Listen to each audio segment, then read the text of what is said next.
Hello and welcome to 10,000 Stitches Podcast, episode 8. 10,000 Stitches Podcast, the weekly chit-chat all about the joys of sock knitting. My name is Andy and I'm here to chit-chat with you about socks. So if this is your first time joining me, then that's awesome. Never a bad time to step in. And if you're coming back from a previous week, thank you so much for returning. Let's see, I am currently recording on Sunday, January 24th, and this episode will be live on Wednesday, January 5th, 6th, 7th, January 27th, if I can do math right today, from snowy Richmond, Virginia. And I'll talk a little bit about our snowpocalypse later after I've done all the knitting stuff. But kind of the format for today, kind of the usual format, is I'm going to talk about my finished objects, my work in progress, a couple patterns that I have coming up, the knit-along, a little like flow chart thing that I did, which will make sense when I explain it. Then I wanted to, other than like my usual kind of chit-chat, like what's been going on with me, I wanted to talk a little bit about why I left grad school, because I've done this on my other channel, I've talked about that, but I don't think I really have here. So I figured, we're this far in and I talk a little bit about, having been in grad school, but I maybe haven't told the story of why I left grad school without getting my PhD. So I'm going to talk a little bit about that too. Let's see, where you can find me. So I think I introduced myself. My name is Andy. And you can find me on most social media as Purlbug, P-U-R-L-B-U-G. So that's Instagram, Twitter, and Ravelry, although I'm most active on Instagram and Ravelry. You can find my blog at thepurlbug.com, and we have a group on Ravelry, 10,000 Stitches Podcast.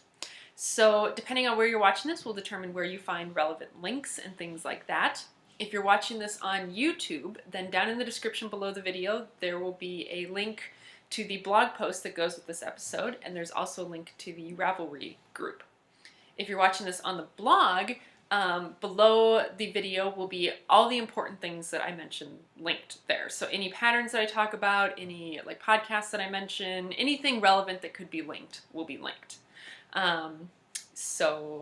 Yeah, but I don't do that on YouTube because it just gets really cumbersome to have all those links below the video. And if you're watching this in the Ravelry group, everything relevant will be linked down below the video as well. If you are trying to reach me in some way, you can either send me a message on Instagram or Ravelry, a private message. We have a questions or comments requests thread in the group. You can leave a comment on the video on YouTube or on the blog or in the thread for Ravelry for this week.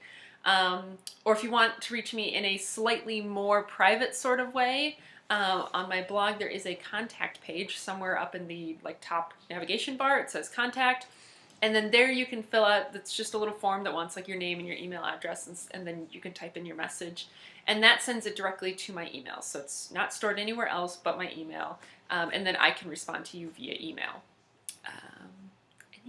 Or there's my address on there too, so if you want to send me snail mail, I love snail mail, and I will totally write back. So yeah, I think that's all the intro stuff. So let's talk about finished objects.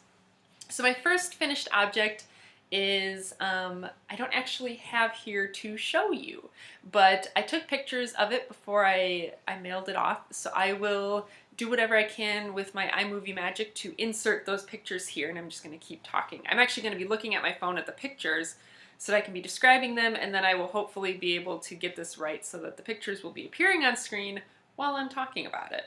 We'll see. I'm not great with the video editing skills, but I try really hard. Anyway, the socks that I'm talking about are the socks that I was making for my father. So I've shown these a couple weeks in a row now because they were just taking so long.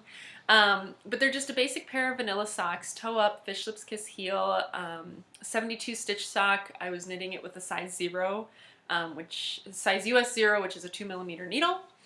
And yeah, just a pretty basic sock. I was knitting those with the Plymouth Yarns Diversity, which is a wool-free yarn because my father's allergic to wool. So it's like 93% acrylic, 7% elastic-ish. And I finished those up on Friday morning, I believe, Friday, January 22nd. So, because I had a snow day Friday, which I'll talk about later. So yeah, so I finished those up. Those were going to be his birthday present, so I put them in the mail on Friday. They will be a late birthday present, but the intent is there. And overall, that yarn was fine to work with. It's pretty soft, knits up pretty well, especially on size zeros. It knit up into a very sturdy sort of fabric. The one thing that really annoyed me, and I kind of showed how this was shaping up last week, but the first sock that I knit, something went funky like in the ball. And so I wound up with this like huge big like white stripe where there shouldn't have been that much white, and it was very strange, and I kind of pointed it out. And so then I tried as much as I could to get the socks to match back up when I started the second sock. And they did match with the toes, and then they got a little bit off because of the goofiness that happened in the first sock. So, and the worst part is they're only off by maybe like 5 rows. And you can see it, hopefully in the picture that's on the screen right now. You can see that they're really close. Like, they are really close. And I think for me, that's the most frustrating thing is like, because I don't care if stripes match up, and I'm sure my father doesn't care either. But if I'm going to make the effort to make them match, I want them to match. And it's really frustrating when, you know, it's through no fault of my own that they now don't match. So anyway, but otherwise it was a fine yarn to work with, and I don't have any problems with it. And I'll try to keep you guys updated like as my father wears them and washes them, kind of how it holds up. So yeah, so that was my first finished object. And then my second finished object, which I have here to show you, is the Melisandre socks that I was working on. These are the Melisandre pattern by Pearlescent, and there's both of them. These were knit out of Cascade Heritage in the pumpkin colorway, and I think maybe when I filmed last I had one of them done to show. Maybe I didn't. I don't remember. But this is what the pattern looks like. So it's kind of like a flame sort of pattern. And I only did it on, well, I mean, obviously on the foot I only did it on one side, but even on the leg I only did it on the front side, and I didn't do the pattern on the back side. And I think I had mentioned this, that I was going to try doing a completely garter stitch fish lips kiss heel on these. And I did. And I don't know if it's that or what, but I was knitting these toe up, and I was knitting them for myself, and they don't really fit. So like I can get them on, but it's like really stretched to get them on, and so it just makes me feel like I wouldn't really enjoy wearing them, given that they seem just like they're just a little bit too small. So so I think these are going to get sent off to my friend that I sent the Forest for the Trees socks to, and if they fit her, great. Otherwise she can rehome them to someone else. But so it's kind of a bummer, and it was very annoying, and it made me very discouraged, like when I finished the first sock and tried it on, to then, you know that it doesn't fit and that I just have to keep going. So yeah, so that was very discouraging, but you know, they'll find a home and that'll be fine. It does make me think that I'm going to, like, I was having great success with the cardboard foot cutout, but I think I'd rather do it the way that I was doing things before, where I go top down and then just figure out how long to make the sock based on math. You know, figure out my row gauge and then take the length of the foot that I'm knitting it for and do all the math, because to me that just seems to be a little bit more sure. And the nice thing about like top down construction is that like I can try it on, and you know, even if it's not for me, if it's for someone with a shorter foot, as long as it's like not really a lot smaller around, I can still try it on and make sure that it's going to fit right. So I think this was maybe the last toe up sock that I will be doing for quite a while. But they are done. I'm glad that they're done, and I'm just kind of over them. I mentioned last week too that I wasn't crazy about the pattern. Like, it got to the point once I was doing the second sock that, like, you know, I would look at a row and say, okay, yes, I know what happens on this row. But I still had to look at the chart every single row, or every patterned row, and that just got a little bit old for me. Like, it made it so that it wasn't, I don't want to say brainless knitting, because it doesn't have to be brainless, but like, it's not intuitive. Like, I can't just read my knitting and keep going. And while that's fine, I don't hate that. Like, if I'm just going to be sitting around watching TV, I want to be able to pay attention to what I'm watching and not have to be constantly working off of a chart. So, you know, I'm glad I did these, and I'm pretty proud of them, and I hope whoever winds up wearing them likes them. But I was very over it by the time I got to the second sock. And I just wanted to mention this. So the way the pattern is written, there's the chart for the main body, and then there's like another chart that gets you ready for the ribbing at the top because it's written to do toe up. And that chart says that you should knit the main chart until you're about halfway through and then like stop at a given row and then start this other chart. And I didn't do that. So I knitted the main chart until I was done with it. It's a 24 row chart. So I knitted it until I was done with it. Then knit just another like rest row where you're just knitting the knit stitches and purling the purl stitches. And then I went into the chart for going into the cuff stuff. And I actually think it looks pretty good. Of course, I don't know what it should look like. I don't know what the other way looks like. But to me, I thought this looks really good and it really transitions well into the ribbing. So just in case you're worried, you can definitely do that and it will do a good transition into the ribbing. So that's those. So those are my finished objects. So what's on the needles right now is my next pair of socks, which is the basket weave rib sock, which is by, you'd think I would know it having said it a couple of weeks in a row, but I believe it's Sarah Ronchetti. Oh my goodness. I am failing today. I am not prepared. Come on, phone. Come on. This is, yes, by Sarah Ronchetti, the basket weave rib socks. And these ones I had a little bit of a fail. So I spent most of yesterday working on these and I actually got on the first one through the heel and maybe about a centimeter or two into the foot on the first one. And because these turned out to not be sized right for me, I was going to make this pair for myself. So then I tried it on at the end of the night last night and it didn't really fit. Like, part of it was that my cast on, because I decided to do it top down, was too tight. So like I could barely get it over my my foot. I could get it on, and it's not like it was strangling my foot or my ankle once I did get it on, but it was a little bit too tight. And it was too tight in general, kind of like around like my ankle area, because I had done the fish lips kiss heel on it. So I kind of went to bed knowing I was going to have to frog it. So I woke up this morning and I frogged it. So then I restarted it. This one I am knitting out of the Cascade Heritage in the lilac colorway. And this is what it looks like. It's a 4-row repeat.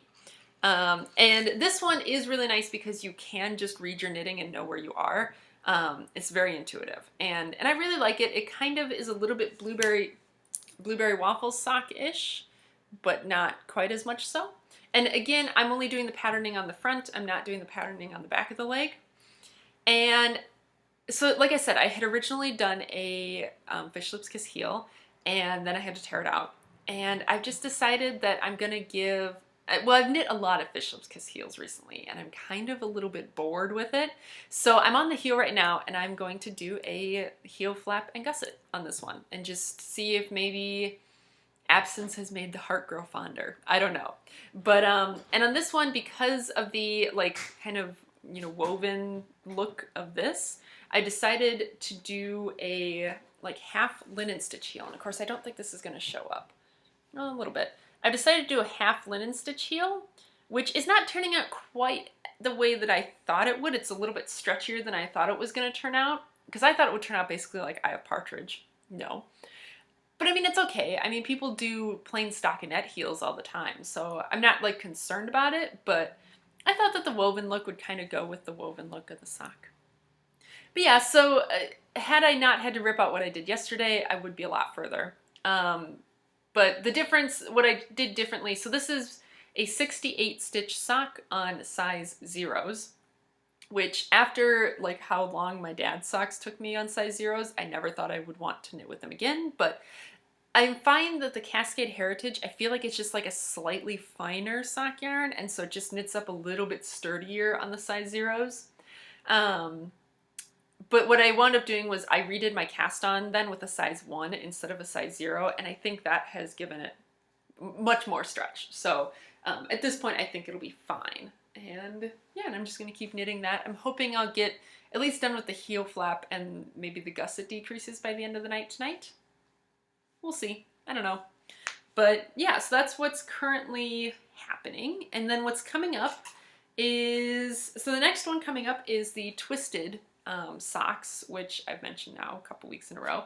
And that one I'm going to be knitting with this yellowy, greeny Cascade Heritage. And I think these ones are going to be from my mother for a birthday present.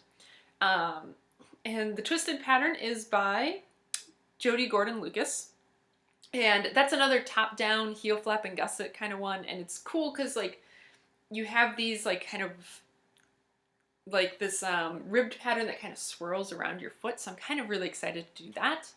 And then the other one, so then the next one that was up in my queue is the Mojo Socks by Danielle Grant. But then someone mentioned in the thread for the Knitalong, they talked about doing the Dracker, and I don't exactly know how to pronounce that, but it's D-R-A-K-A-R, Dracker, socks by Sockmatician, and asked if that was like an okay pattern to fit with the theme for the Knitalong. And so then I took a look at the pattern and I was like, oh, that is so cool. So I'm thinking I might sub that pattern in for the Mojo Socks, because after the Mojo Socks, I was going to do the Sockengrippa by, oh, that's too small for me to see, Sprott & Paula.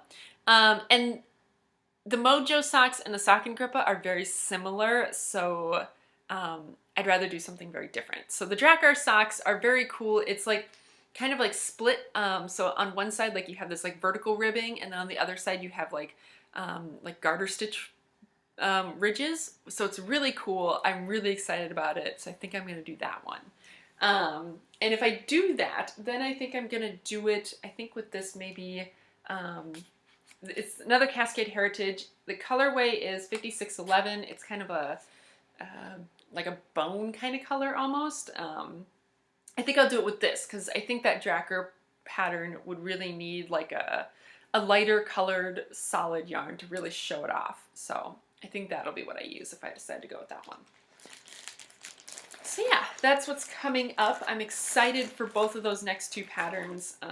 So excited that I think it's going to kind of feel like I just have to slog through these basket weave rib ones, but I've already decided to do it and I'm committed and I'm doing it. So, so it'll be good. It'll be good to have something exciting to look forward to after this pattern. Because this pattern is kind of like a nice, like brainless sort of pattern after the Melisandre, and then if I do the twisted and then the Dracker, those are both, I think, a little bit more focus intensive patterns. So those will take a little bit more brain power. But yeah. Okay, so let's talk a little bit about the Knitalong. I'm not going to rehash all the rules. I will link in the notes to the chatter thread, which goes over all the rules much better than I can repeat them. As of today, when I looked at it, we have 15 finished objects submitted, so yay, that's super exciting. I'm super excited. Like I've said before, I haven't gotten the prizes yet for the Knitalong, but there will be prizes. I maybe will have ordered them by the next time I record, but I probably will not have them, so yeah. But probably within 2 weeks I will have prizes to show you guys. Which also, speaking of ordering things, so I guess that's all I have to say about the Knitalong is join in. I'll link to the chatter thread. You should join. So acquisitions. So I don't have anything, I do have new things this week, but I'm not going to show it because I have gotten a couple packages from people who very kindly destashed / gifted some yarn to me. And one of them has asked to remain anonymous, and the other I didn't check with them, so I'm just going to assume that they'd probably prefer to remain anonymous.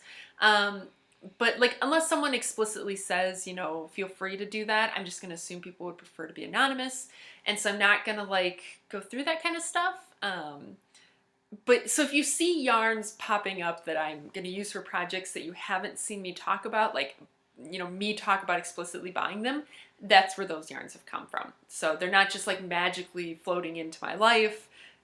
They were destashed to me. So yeah, and it was very generous and I'm so appreciative, and it just gives me the warm fuzzies, how nice people can be sometimes. And I'm definitely hoping to return the favor to some other people, you know, later in the year. So yeah, so that's that. So let's talk about this little flow chart that I made. I made this Oh my gosh, Thursday, I think at work I had a couple minutes where I was just kind of bored and didn't have much to do, so I made this little flow chart. And it is a knitting frustration flow chart. And and it was kind of inspired by, I don't know, I saw someone's picture on Instagram where they talked about having to like rip something out a decent amount of the way into it because it just wasn't working. And I've had this happen to me too, where it's like I think I've shown my neon sock where it just did not want to be knitted. Um, like I think everyone's experienced that where something just did not want to be knit, just wasn't happening. And it's always kind of the, do I keep pushing through or do I keep starting over, which can get very frustrating if you've restarted a project multiple times and it's just not working. So I made this knitting frustration flowchart that helps you to figure out if you should keep pushing onward or if you should frog it and just not look back. And I definitely had to keep this in mind with my basket weave rib sock. Like I kind of went through the flowchart myself and was like, should I frog it and start over or not? So I will not. I'm hoping that by the time I post this on Wednesday, I will have this, nice little thing digitized. And then if I do, I will definitely put it in the notes so that if you want it, you can have it and, fold it up and put it in your knitting bag so that, you can be reminded of it. But right now it's just kind of handwritten. And basically what it does is it just takes you through a series of questions, yes/no questions about your project. So the questions are, is the problem fatal? So that means, like, does this problem that you're having make the thing that you're knitting completely obsolete? So like that would mean I don't even know. Like for me with the one that I had started before and the top was too tight, that I considered a fatal problem. I mean, yes, I could still wear it, but it was a problem that was going to keep me from using it. So basically a fatal problem is a problem that will keep something from being used. So yeah, it's like a too tight, edge or something like that. Like I think if you have a fatal problem, you probably don't even need to consult the flowchart because you just know. But it's a good one, just to start with. So then after that, are the yarn and needles playing nicely? Because sometimes you just have the wrong yarn and needles. Maybe you have a really slippery yarn and you're using metal needles, or your yarn needle sizes just aren't working right. So you have to kind of decide that, whether or not maybe that's the problem. So after that, so those are the two kind of I'd say structural problems that you could have. After that, the other questions then just deal with kind of other problems. So it's, is it the color? Is it the stitch pattern? Is it the scope of the project? So did you take on a huge sweater and now you're like, oh, I can't do this? And so you just go through all these questions and basically it kind of tells you whether you should just keep going. Actually, at one point I say, quit being a weenie and power through. Or whether you should, maybe keep knitting it, but you should gift it to someone else. Or, maybe you're just bored and you just need to keep powering through. So hopefully, yeah, like I said, hopefully I'll have this digitized and you can take a look at it. But I think for me it'll be helpful to kind of keep this process in mind because, I mean, socks are small, but it's a lot of stitches that go into it. It's a lot of work that goes into a single sock. And like I said with, the second Melisandre sock, I was getting really sick of it by the second one. But I knew that, I just had to power through because I already had one done. I knew multiple people that I could gift them to since they didn't really fit me. I don't love the color. I don't love the stitch pattern, but I knew I just had to finish it. And sometimes you just have to finish it. You don't like it, but you just have to finish. So hopefully this will help. If it helps one other person, then that's really all I needed. So that was that. And I guess that's all for the knitting sort of stuff. So now I will take a little bit of time to talk about the why I left grad school thing, so that if you really don't care about hearing about Snowpocalypse, but you want to hear this part, you can stick around, and then I'll go into the other kind of this past week stuff. So what spurred me to talk about this is I got an email from someone that I knew from grad school this past week, and kind of asking about my experience leaving grad school. So I don't know how much I've said about this, so if I'm completely repeating myself, I really apologize, but whatever. So I'm in physics. I was doing my graduate work at the University of Nebraska-Lincoln, and I was about 2.5 years into my PhD there when I left. Um, I It was the summer after my second year that I was there, and I kind of was realizing that I just wasn't happy there. Like I was really unhappy. I sat down one day and I made a list of 10 reasons why I wanted to leave grad school. And it wasn't the only 10 reasons I could think of. It was just the first 10 reasons I could think of. And some of them were kind of silly, like that I wanted to get a pet. And when I was in grad school, I couldn't really get a pet because I didn't have enough money and I didn't have enough time. So some of them were kind of silly like that, but some of them were like legitimate concerns, like, I didn't have any real close friends in grad school. Like I had my friends, but I didn't have any really close friendships. I saw these friends at school, but I never saw them outside of school because that just wasn't the kind of friends that we were. And, I lived far away from my family and my friends, and I wasn't making any money. I was getting a stipend, but like, at least my experience was in grad school, like you always are kind of on the edge of financial ruin unless you have someone else who's helping pay the bills. But if you're by yourself, like I was always on the edge of financial ruin, and that was really stressful.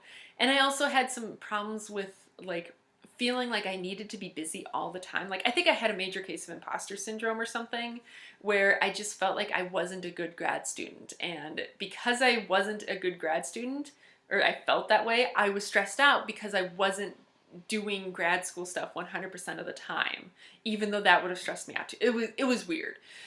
So, and I made this list and I decided I was like I can leave. That was a major realization for me, was I can leave. I don't have to stay here if I'm not happy here. So then I kind of started talking to Wesley about it, and like, he was like, yeah, you can leave, and that was just a big realization for me. And even kind of before I had made the decision to leave, just realizing that like made me feel a lot better. And then eventually I did make the decision that I was going to leave. I was going to go ahead and get my master's, because they had kind of a system in place there where if you were working on your PhD, after you'd taken like 36 credits or whatever, you could get your master's without having to do a thesis or anything. You just had to file paperwork and you just get your master's. And some people did it, some people didn't. It was fairly unceremonious because it was just kind of seen as, well, you're getting your PhD, but it was just kind of like a midway thing. But even if I hadn't left, I think I still would have done that, because why not? Like there's a lot of reasons you could leave grad school and, other than quitting, and it's good to at least leave with something. So I did my master's, at the end of the summer I got my master's, and then I did one more semester, and then I left at the end of that time. So like I said, I had a lot of reasons, but I have not regretted it at all. Like even with all the trouble I had, finding a job out here in Virginia, that was not related to me leaving grad school. Like, that was just bad job market, bad timing. So I don't regret leaving grad school at all. And I'd gotten an email this past week from a guy I knew. It was his first semester during my last semester. So he was about 2 years behind me, and he had come in as a new grad student, and we chit-chatted a couple of times, not a lot, but not a lot of people left grad school there. Like I didn't know anyone who just left, like there was people who were kind of like on the 10-year plan, who would eventually just fizzle out, but I didn't know anyone who was doing fine and then made a conscious decision to leave. So, for me, it was definitely venturing into uncharted territory, and I'm sure for a lot of them there, like I'm the only person I know who did that. So he sent me an email, and he was just kind of asking about like my experience post grad school. How is life outside of grad school? Just kind of, I think he's maybe having a few doubts, just, I don't know. And so I kind of told him, about my experience out in the world and, all of that. But that made me realize I didn't think I had shared it here. So if you're in grad school and you are feeling like you're struggling, remember that you can leave. Like you don't have to leave, and maybe leaving isn't the best thing for you, but I think it's important to remember that you can always get out of that situation if you're not happy. And sometimes just that knowledge can really be very freeing and make you feel a lot better about your situation. You know, just remember that you have control. You can leave. So yeah, that's my story about leaving grad school. So yeah, I guess that's it for that. So yeah, so now I'm going to go into my more like personal chit-chatty stuff about the last week and Snowpocalypse and all of that. So if you're totally not interested in that, thanks for sticking with me through the past half hour, and I will hopefully see you next week. Otherwise, let's carry onward. So yeah, so I recorded last weekend, and then I had Monday off for Martin Luther King Day. So it was really awesome. And then it was the first week of class, so which didn't really impact me at all because my job is dealing with the physics labs, and the labs don't start till the second week of class. So I was still kind of just sitting around doing this, you know, getting ready. Like I did a lot of stuff, but like I still haven't really like gotten into the full, you know, steam of my job yet. But Wesley was very happy to be back into classes because he's been going bonkers with the time off with his winter break. So yeah, so that was good. And then I started hearing that there was snow coming, and I was kind of like, yeah, whatever, you know. And so then, you know, people started being kind of more and more insistent about it. So then I finally looked at it, and yes, there was this huge snowstorm coming, and a siren just started. I don't know. There's this huge snowstorm coming, and it was predicted to hit us over the weekend. So, you know, by the midweek, I was kind of thinking, I hope I get a snow day Friday. Like, even though it was already a short week, I was like, I want a snow day. Because, you know, having grown up in Minnesota and then doing my undergrad in Wisconsin, we rarely got snow days. Like, even in Nebraska, I think I maybe got one snow day, you know, when I was there. So in the Midwest, you don't really get snow days. You actually get more days for it being ridiculously cold than for snow. So, I'm excited about snow days. Like, I'm a little jaded, but I'm super excited. So yeah, so then by Thursday, before I left work on Thursday, I had already heard that, yes, they were preemptively calling off school on Friday, so that was pretty awesome. And so then I got to do some things Friday that I wouldn't have otherwise, like go to the post office and stuff like that, that otherwise I don't have time to do. But yeah, so then Friday it started snowing about midday, I guess, and you know, Wesley and I were just kind of hanging out, and it was, I mean, it was snowing at a decent clip. And the thing is, so I live in Richmond, Virginia. They don't really have the infrastructure here to handle snow, which amazes me because I keep getting told that it snows here every year. And yet, I mean, I don't think it snows this much, but I mean, it snows. And it's, people act as if they've never seen it before. Like Friday, we went to the grocery store just to pick up like some snacks, and there was lines like almost to the back of the store to check out, like people just like losing their bananas, you know, about the snow coming. And I was just like, are you kidding me? Like, it does this every year. How are you not used to this by now? So yeah, we just kind of laughed at that. And like, on Friday, yeah, I think it was on Friday, you know, I was like getting a little bit stir crazy just sitting in the apartment all day. I was like, we got to go do something. Like, it's not a snowstorm if we're not risking our lives. And I mean, we didn't drive anywhere, but we walked up to a coffee shop and had some coffee and, you know, just got out of the apartment for a little bit because it was like, it's not that bad. Granted, we haven't tried to dig the car out yet. Like, the car is still buried in snow, but we don't really have to drive anywhere. So yeah, so did that. And then, like, what I was really worried about was that we were going to lose power Friday night, that like we'd wake up Saturday morning and not have power. But I mean, we were fine. Like, we had power the whole time. I did talk to someone else. I was helping him dig out his car, and he said that he'd lost power. So I think we did get a little bit lucky. But then Saturday, it seemed like it was kind of like Saturday morning, it wasn't snowing. And I was like, well, this has been disappointing because like there was maybe 6 inches on the ground, but it was like, you know, people were talking like it was Snowmageddon. But then Saturday it did start snowing again and blowing around, and it was kind of icy and gross. And so yeah, so I was like, okay. So I think this morning I went out for a run, and you know, because I'm Minnesotan like that. I mean, I bundled up and I wore wool socks, but the sun's been shining and it's really nice out today. So I was like, I gotta go for a run. So I went for a run, and then when I came back, I tried to measure the snow out on our back porch.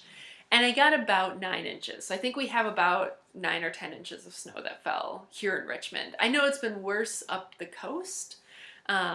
Like I know like New York got hit really bad. I think DC got hit pretty bad. I think Philadelphia got hit pretty bad, which is really bad because as I've said before, the other thing I'm into is fountain pens. And the Philadelphia Pen Show was this weekend, and so I actually know a lot of people in Philadelphia who would not have normally been there. So I'm hoping they all make it home okay. But yeah, it's been an interesting experience having our first snowstorm here. I mean, even getting 9 inches of snow and everything, like at no point was I like, oh my gosh, I'm worried. Like it's a snowstorm. But I'll try and insert pictures, maybe even just I'll have inserted them while I'm talking, I don't know, of like my snow measurement. And I also took a picture today. We went back to the grocery store today just to pick up a few things for lunch, like mayonnaise and stuff like that. And the bread aisle was completely cleared out. Like there was a couple loaves of bread, but it was sad. And like people here like go bonkers and they buy milk and bread. Like they stock up on milk and bread before a snowstorm. And so like you'll hear stores saying, we don't have any milk and bread. And I've been joking that like, it must be that milky bread soup is the southern cooking that nobody talks about. Like milky bread soup is what everyone eats when the snow comes, because it's so strange to me how unprepared people must be to like not have basic things around for a snowstorm. But I don't know, maybe that's just a very privileged thing for me to be saying. But I was like, even if our power goes out, like we'll be okay. Like we have at least enough granola bars and stuff in the cabinets that we'll pull through. But I don't know. It was an experience, and I am fine if the snow wants to hurry up and melt over the next couple of days, and we can just launch right into spring. Because while the snow maybe would have been nice before Christmas, it's the end of January. I'm over winter. I want spring. Let's do some spring things. But yeah, and I just realized that I totally left out a question of the week this week. But my question of the week last week was like talking about TV shows, and I got lots of good recommendations for TV shows, and I thought I would update because Wesley and I have now started Netflix binging on NCIS. So that's what we've been watching all weekend, and I've actually seen some episodes of NCIS before, like when it was actually because I don't think they're putting out new episodes anymore. But when it was on TV, like I'd watch it every so often because my parents like it.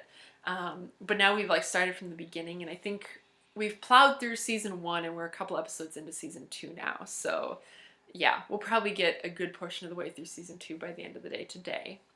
And then it's back to work for this next week, which I'm actually really excited about because like I said last week, I couldn't really do much because my job depends on the labs, and labs haven't started. But the labs start this week, so I will be starting doing kind of like my my like administrative side of things with the labs, like setting things up and taking things down and doing all of that. And I will also be teaching. So I have 3 labs that I teach. So I will start doing that this week, and that's very exciting because I love teaching, and it's what I really want to do. Like if I could just have any job I want, I'd love to just teach like intro physics.